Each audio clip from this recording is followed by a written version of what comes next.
বেগুন ভাজা অনেকেরই পছন্দের একটি খাবার হওয়া সত্ত্বেও যারা স্বাস্থ্য সচেতন তারা কিন্তু খেতে চান না, কারণ বেগুনে প্রচুর পরিমাণ তেল টানে। ভাজতে গেলে আজকে অল্প তেলে কিভাবে পারফেক্ট বেগুন ভাজা করা যায় সেটির দুটি টিপস আপনাদের সাথে আমি শেয়ার করব।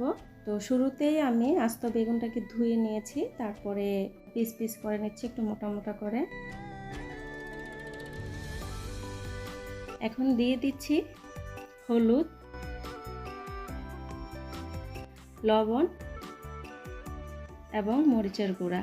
মাছ মাখাতে আমরা হলুদ লবণ যেই পরিমাণে দিই তার থেকে কিছুটা বেগুন ভাজতে কমিয়ে দিতে হয়। তো এটাকে ভালোভাবে মাখিয়ে এখন রেখে দিব 1 ঘন্টার জন্য। আপনারা যত বেশি সময় রাখবেন ততটাই ভালো।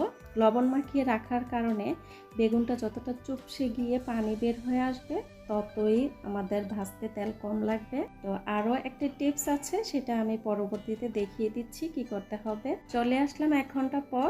এখন আরও একটু ভালোভাবে আমি চারপাশে হলুদ লবণটা মাখিয়ে ভাজতে চলে যাচ্ছি।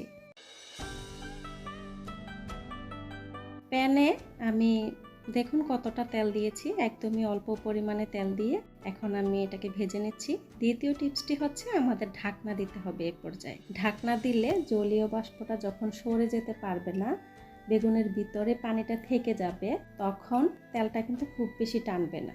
আর যদি আমরা ঢাকনা ছাড়া ভাজতে যাই তাহলে কি হবে, তেলটা ভিতরে টেনে নিয়ে বাইরের অংশটা পোড়া পোড়া হয়ে আসবে। তো আমরা যাতে পোড়া পোড়া না হয় সেজন্য আরও বেশি তেল দিয়ে দিই।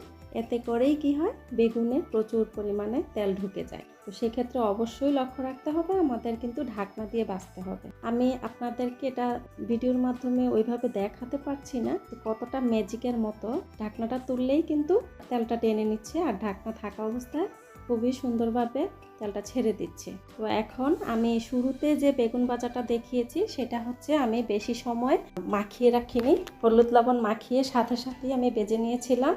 তো প্রচুর পরিমাণে তেল টেনেছে, নিশ্চয়ই আপনারা প্রথমেই ভিডিও শুরুতে দেখেছেন। দেখুন এটা থেকে কি পরিমাণ তেল বের হচ্ছে। আর যেটা আমি অল্প তেলে ভেজেছি, দীর্ঘ সময় 1 ঘন্টার মতো আমি ম্যারিনেট করে রেখেছি এবং ঢাকনা দিয়ে ভেজেছি, যার কারণে এটাতে কিন্তু একদমই তেল নেই।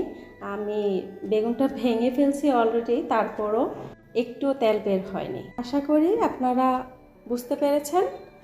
আর আমার এই টিপসটি যদি আপনাদের ভালো লাগে অবশ্যই আমাকে কমেন্ট করে জানাতে ভুলবেন না।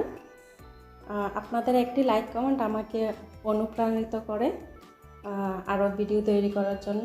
আজ এ পর্যন্তই, পরবর্তী ভিডিও দেখার আমন্ত্রণ জানিয়ে আজকের মতো বিদায় নিচ্ছি। আল্লাহ হাফেজ।